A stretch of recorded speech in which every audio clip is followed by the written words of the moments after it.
It's the Locked On Flyers podcast for Wednesday, July 9th, your daily dose of Flyers news, analysis, and high quality content that's answering your big questions from Cam York to the prospect pool and so much more.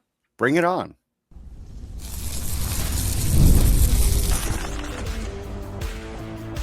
You're Locked On Flyers, your daily podcast on the Philadelphia Flyers, part of the Locked On Podcast Network. Your team every day. Hey there, and thanks for making Locked On Flyers your first listen every day. I am Rachel Donner. I've been podcasting about the Flyers, the NHL, and hockey for a decade, and I'm here with prospect expert and Flyers credentialed reporter for 20 years, Russ Cohen. To keep up with our latest episodes and Flyers news, you can find us at Locked On Flyers on Instagram, Threads, Blue Sky, and Twitter. And of course, here on the Locked On Podcast Network, your team every day.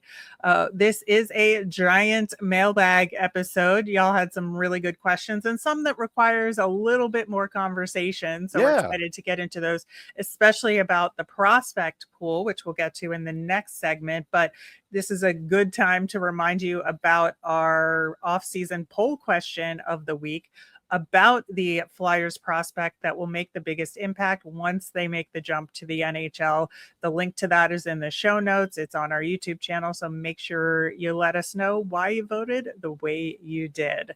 Now, John emailed us and asked, will this Cam York contract age well? And we talked about it yesterday. 5-year deal, 5.15 million AAV. There's no trade protection in there anywhere, and it makes him a UFA at 29 years old, which to me is still like mid-career for a defenseman. Yeah, I'm just going to say this as plainly as I can. This is a great contract. If you think you're hearing something else, you're not. This is a good contract. They got him for less than what I thought they'd get him for, with no trade, none of that. This is what you want. And it's going to age very well because the cap's going to spike twice more. So by the time, you're in the middle of that contract and you're paying him 5.1, it's going to feel like, 4, maybe even 3.7, something like that. So no, it's all going to be good. Yeah, I think it's interesting because sometimes it's hard to compare the contracts to other Flyers players versus other defensemen outside the Flyers organization, because each team has their own cap issues or not issues. And so they're working in a different set of parameters. But that being said, if you look at the York contract relative to the other Flyers defensemen right now, Travis Sanheim is making the most money at 6.25, which for a number one defenseman is hella cheap. Now, I understand cheap. If you look at his play versus the rest of the NHL, would he be a number one defenseman on every single team? No. Right. Would he be a top pairing defenseman on half of the teams in the NHL? Yeah, I think so. So I think the Travis Sanheim contract is incredible value for the it's a great Flyers. Contract. Right. And so if I'm looking at that, and then Rasmus Ristolainen makes 5.1 million, but he's older.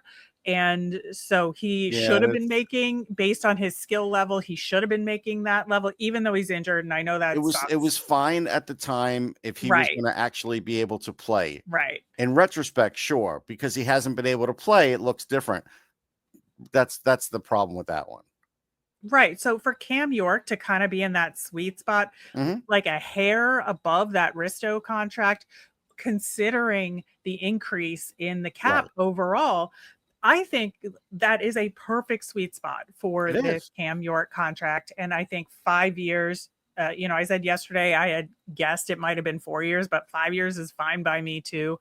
I think it's a great contract, great term, great amount for him. And it gives the Flyers such incredible flexibility again, because there's no trade protection there. Right. That's the big thing too. But if you could get him to 35 points again, he had 30, that was his high. If you can get him to that, you're laughing. It's a really good deal. I think where he's going to play on the team, like we said, that's really, I don't know, because I don't know what Rick Tocchet's going to do, but it doesn't matter, because there's no place that you're going to put him where you're going to say he's overpaid. No, I don't think so either. And I think, if you are looking at a third pairing defenseman, that's too much money to make. But I just don't think Tockett's going to put him on the I don't third think so pair. either. I just don't see a I mean, it could scenario happen for a where week that or two, like I said, happens. when someone like Risto comes back and maybe they're seeing Sure. what's going on and getting them playing time, but not for a long term, though. No, we're trying to figure out what pairings make Right. sense. The minutes may go down for a game or two just to Yeah. give That other stuff other happens. guys minutes. Yeah, that happens all the time. But I really think, again, we saw what happened at the tail end of the season after Torts was fired. Cam York himself said he was playing just more free. He wasn't gripping the stick as tight. Yeah.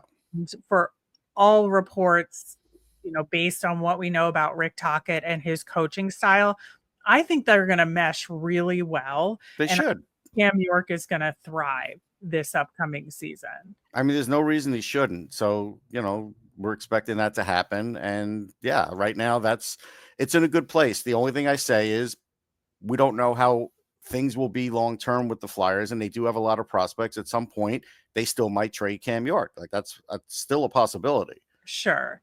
I just don't see that happening for at least 2 to 3 years. Yeah, I think a couple like years now. minimum. But again, that will depend on the prospect And it also development that the depends. Flyers do, right? Yeah, it depends on prospects coming up, and also depends on who they might be able to get. If like Cam York's in the deal for a number one center, they're going to make that deal. Like that's really what I'm getting at.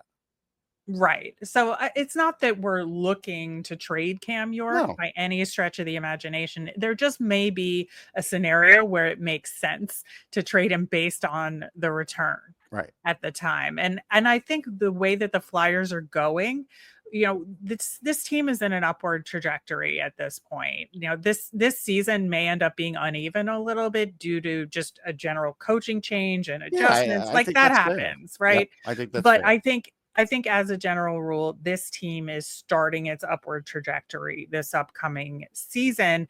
And you may get to a point where you can, like to your point, get that top center or get a true number one Right. defenseman that the team wants a defenseman in return. But we're not in a place anymore where we're trading for pick assets, No, in my no, no. They're opinion. they're they're past that.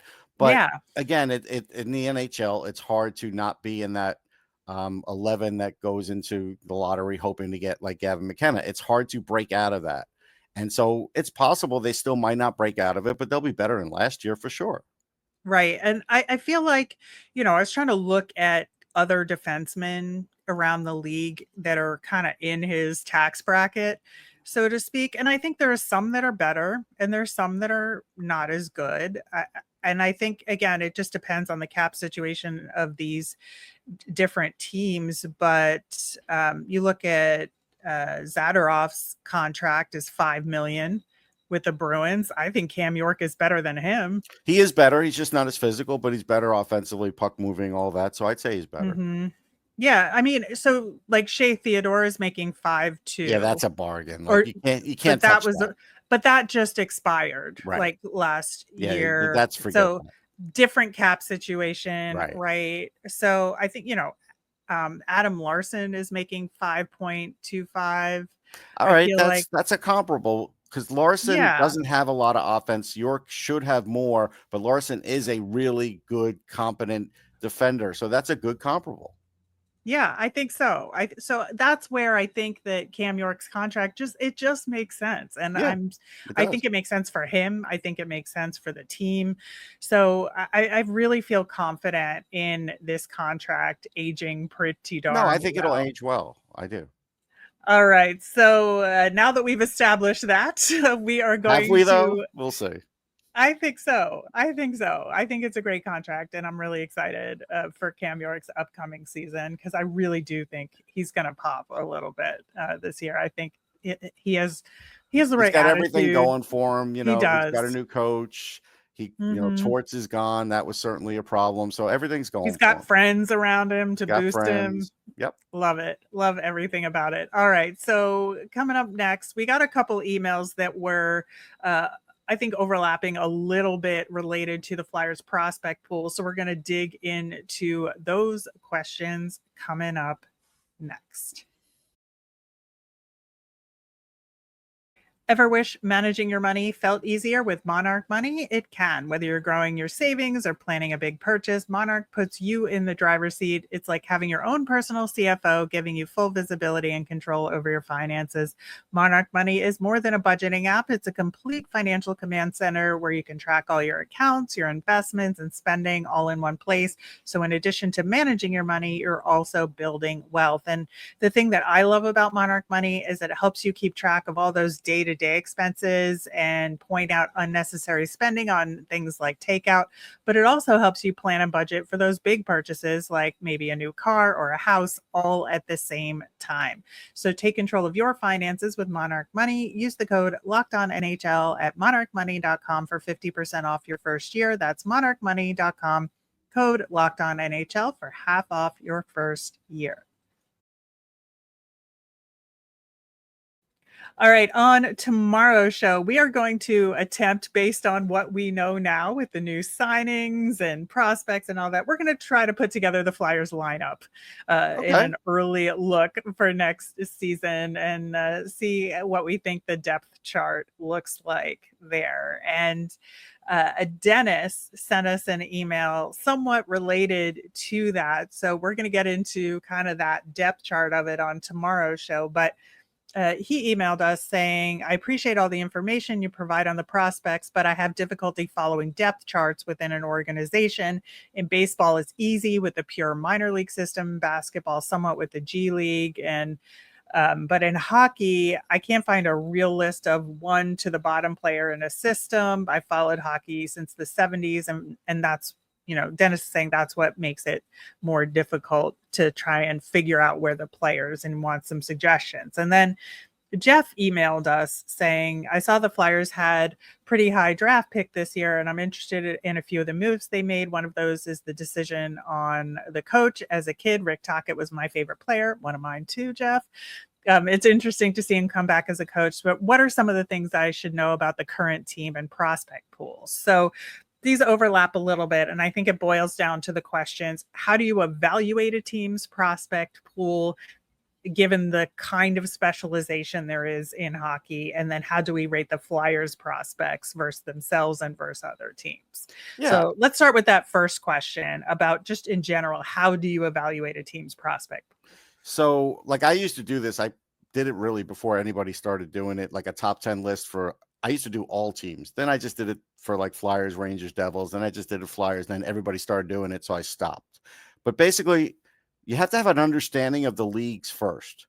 So what I would suggest is, I'm not telling you have to sign up for a package and start watching SHL and, Liga and all that, but look at as many highlights as you can. When NHL Network, if you have that, start showing like the Champions League and other stuff. Watch that.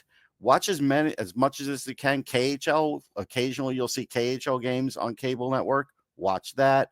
Watch the AHL. Watch college. Watch all of it. Watch junior, whatever you could watch, because you'll start to see the differences. The reason I see a lot of differences live is because I do cover college and I do cover occasional AHL and I do cover junior. And so like, I may not go to every game, but when I go, I could see the differences, and I'm at the NHL rink. So I really could see the differences between these different leagues. Once you have an idea of the differences, then you could look at the players, evaluate their numbers, and evaluate where they stand within their own prospect pool. Yeah, and I think there's also getting to know those leagues in terms of what's the baseline. What are they known for? What are they known for? Like, what constitutes a good player in that league? Because, as we've said on the show in the past, you look at the Q, right? That's a high scoring league, not a ton of good defense in that league. And so if somebody scores 120 points in that league, you have to kind of take it with a little bit of a grain of salt. If you're looking at the OHL, I would say you want to look more at the points per game stat more than anything else, I would say, because, your elite OHL top prospects are going to be right at about 2 there, maybe even higher than that. If you've got a guy in your prospect pool who's at 1, I would say they're good, but not elite. Right. Yeah, I think that's fair. I mean, I always kind of make this a joke, but it's true. Like if I'm looking, I go to a place called Instat, and I'm lucky because there's a subscription.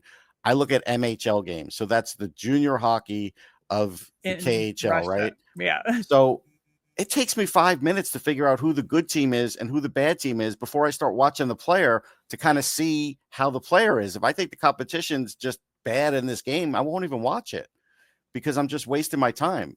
So like, it's hard when you parachute in. The VHL, same thing. That's like their AHL. You have to kind of know a little bit that way. But these other leagues, you don't have to know as much. You know, Russian leagues are tricky. But what Rachel said is accurate. So I would also say this requires a lot of time and effort to do on your own. It And does. there are guys like Russ, and there are men and women who do Chris this Peters at all. Flow Chris Hockey, Peters Hockey at Prospect Flow. Radio on Yeah. Sirius XM. They help. So yeah, and there's a Locked On NHL Prospects show Yes. if you want to get more information on it from our network as well. And what I would say about that is like dip your toes in, focus on just the Flyers prospects to Right. start off with, because that'll narrow down the scope of what you need to do. It could also require subscriptions, and understandably, sometimes, that's just not feasible. Yeah. I subscribe to Flow Hockey. I think there's pros and cons to it. It's very buggy, and sometimes I get frustrated with it, but at the same time, I get access there to the AHL games. That's how I watch Phantoms games, because I watch almost every single Phantoms game every season. And I I've think done they that just for the added the last. queue too. Yeah, they just added the queue. You can watch USHL games there Right. as well. So the advantage to Flow Hockey is you have a whole bunch of different leagues Right. that you can draw from. Yeah. And I just kind of dip my toe into the other leagues to kind of keep my focus on the Flyers prospects, and then use it primarily to watch those Phantoms games. But it gives you a kind of sense. But again, there are people that like Russ that put this into digestible format. So you can look at his website and, sportsology.com and NHLdraftbuzz.com to get more information on individual players. But also those rankings, like you're right. There isn't sort of a one to bottom because of, I think, the lack of specialization. I mean, there's goalies, and that's a whole other separate kind of list. But when you're looking at skaters, there's forwards, there's defensemen, but guys play wing on either side. Guys play defense on either side.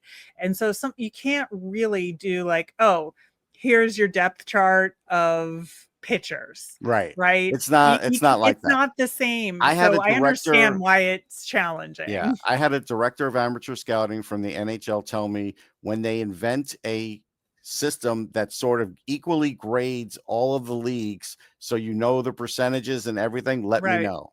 And they still haven't done that because it's nearly impossible. Yeah, so it's not just you, is what we're saying, that it is a challenge. But I think, you can look at different players and say, okay, this player has this set of skills and this player has this other set of skills, but you need a whole well-rounded prospect pool. And that kind of goes to the second half of the combo question here of how do we rate the Flyers prospects versus other teams. And I think for me, the first thing I want to look for, is it well-rounded? Do they have a whole bunch of forwards, some that are two-way, some that are offensively minded, some that are defensive and shutdown forward, do they have a good mix with high skill? That's kind of the baseline there. Right. I mentioned on yesterday's show, I feel like they're just missing like a super dynamic guy like a Michkov, but in the system waiting for that guy for 3-4 years. They don't really have that. Martone plays a different way. He's not going to be in there long enough to worry about it. So they don't really have that. And he's very good. He's just not. Oh no, he is. That. Right. He's not that type. He's a different type. He's a power forward type. That's different. Right. So they don't have that type. But I still would put him in the top 10. I haven't actively tried to do a list this year of all the teams, but just in my head, I would put him in the top 10. I can't put him any higher because that's when I would have to really start crunching it and seeing, because you're looking for guys that are on the cusp. You're looking for how many A prospects, how many Bs, how many Cs, and all of that. And the Flyers have more A's than they did 3 years ago. I could tell you that. Right. And I would put the Flyers in the 8 to 10 range as well. I think that's about right. I think that for me, the teams that are, not as good as the Flyers or maybe somewhat equal to the Flyers that have better prospect pools are the Sharks. I would say the Ducks. I would say the Habs for sure. I would say Utah at this point. Not sure yet, but but maybe. but that's kind of Yeah. even there, right? And like the couple of teams that are maybe better than the Flyers at this point, but also have excellent prospect pools that are off the top of my head, I would say the Caps and I would say the Islanders now after Yeah. this Oh past yeah, the draft. Islanders definitely. But again, having that prospect pool and then being able to develop is a whole different situation, because I can Yeah, rank the prospect pool, but if a team's not great at developing, it's not going to matter what that prospect has. He's never going to reach his yeah, potential. So that's a whole other part of the equation too.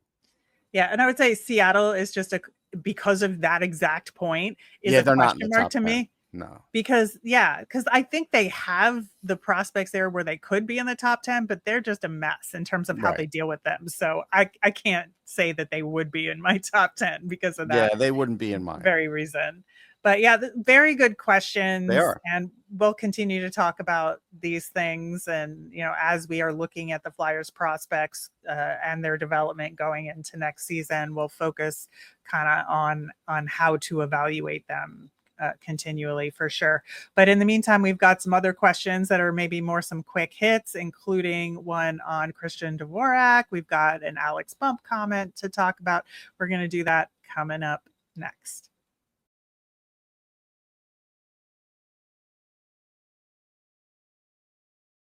All right, we're going to start with an email from Amy, who was confused about the Tyson Foerster situation and how an injury like this could happen and how much of a surprise it was. So she wanted to know what the original injury was and did it require surgery, and like how did it all come to be? And because she couldn't think of any other ways a young healthy athlete could develop an infection within a joint that could sideline him for potentially months at this point. So I think this is also I would say an extremely rare occurrence, and Yeah, sure. it's kind of This bad is the luck same in a way as lot of like when a ways. doctor says, hey, we're doing this operation, it's 99.9% successful, but there's But always a chance, and there's always a chance of infection.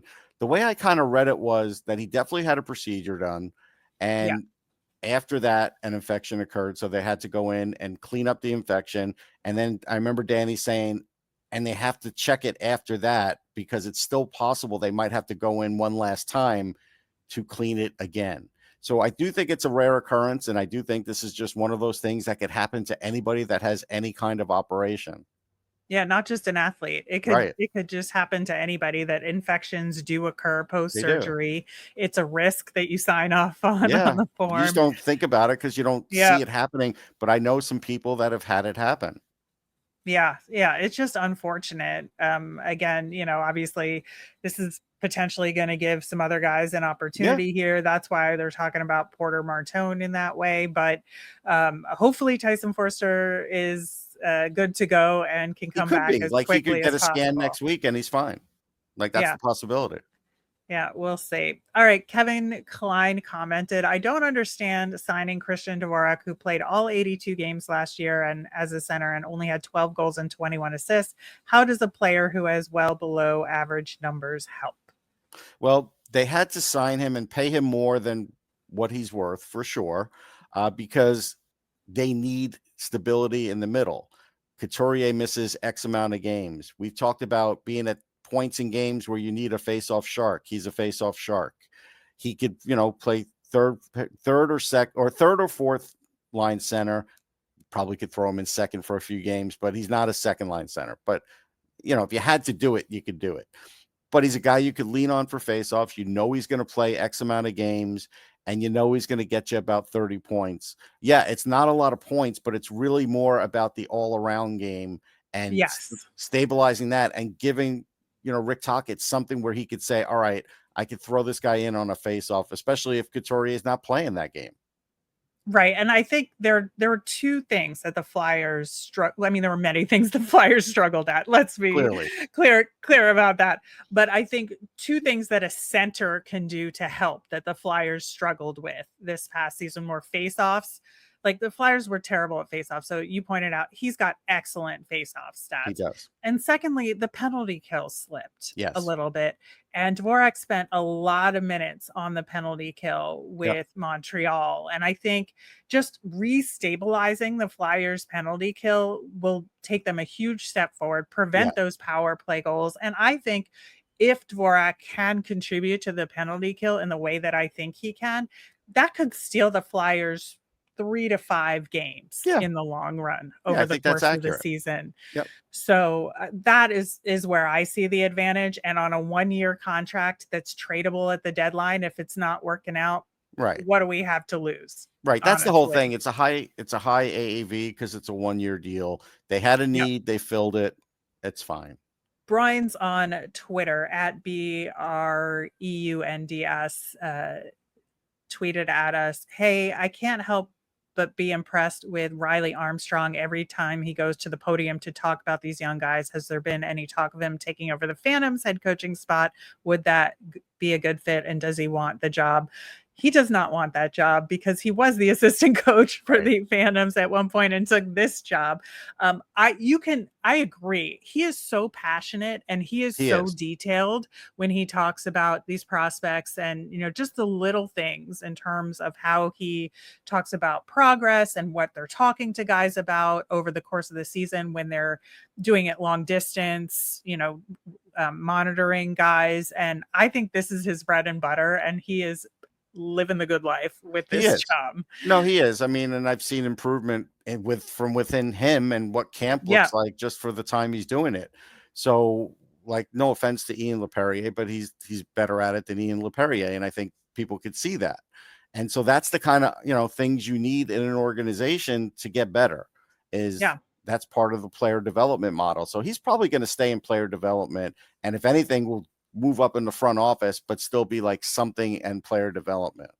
Right. And I think that was one of the things about development camp this year that I think impressed me so much is I could see that improvement in Riley Armstrong from year to year, and the way he talks about guys and the way he talks about running player development and the plans they have in place. And it gives me tremendous hope for player development, because that's something the Flyers have struggled at. That's definitely something to struggle at. Torts didn't help it. He helped a little and then he didn't help it. Right. I just feel like we're on a good trajectory here, and I think he'll be a big part of it moving forward. We'll check in next year and see where we're at. That's all we can do at this point. At Fancy Friends, who's a frequent commenter, so thanks for this comment. Appreciate I agree that Bump needs to go to the AHL, but it's a little unfair to criticize him for not setting the AHL on fire after he's probably toast after the college season and playoffs winning the Frozen Four. That would be a lot to ask at this point after what he accomplished.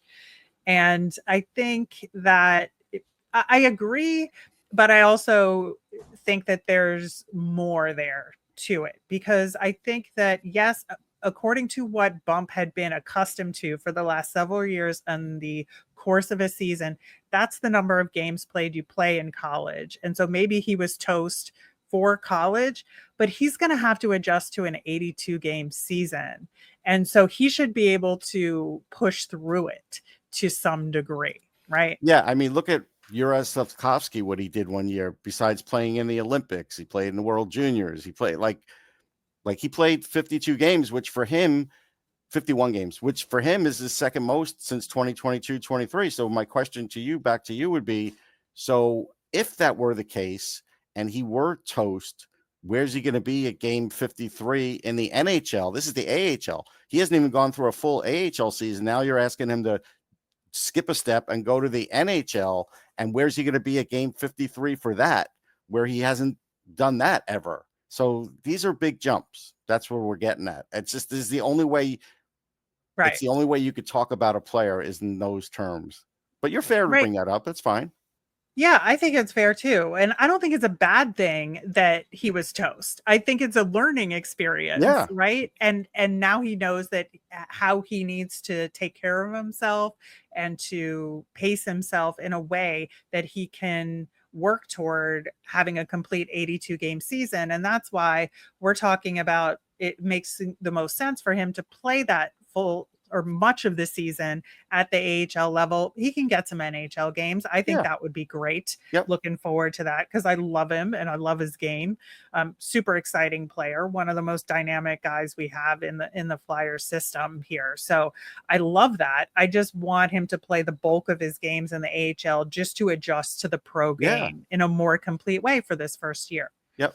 Yep. Go up incrementally. It would be better for him for sure. Yeah. All right. Our last question.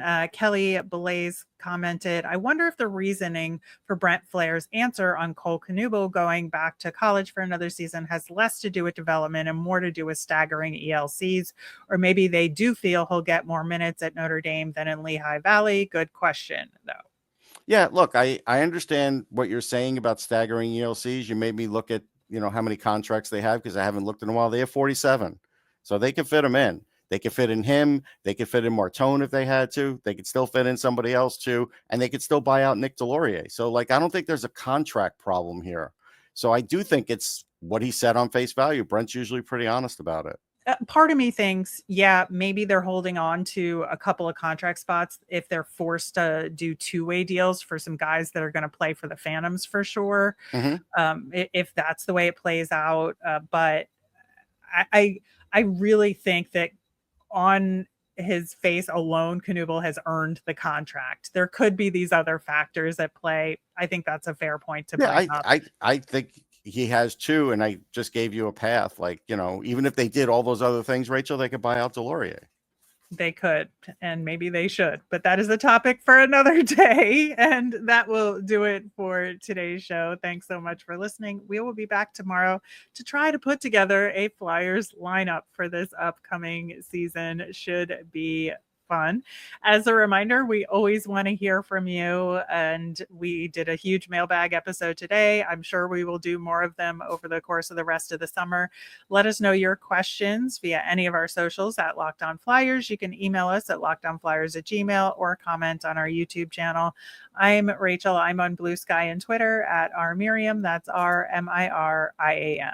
I'm Russ. I'm at Sportsology on the same socials, SPORTSOLOGY. Thanks for making Locked On Flyers your first listen. Today, for your next listen, check out the Locked On NHL podcast. There is no off season. It brings you the daily league-wide stories that matter most with local coverage you love from Locked On. I'm on the Friday show. You can find it on YouTube or wherever you listen to podcasts. Have a great day, everyone.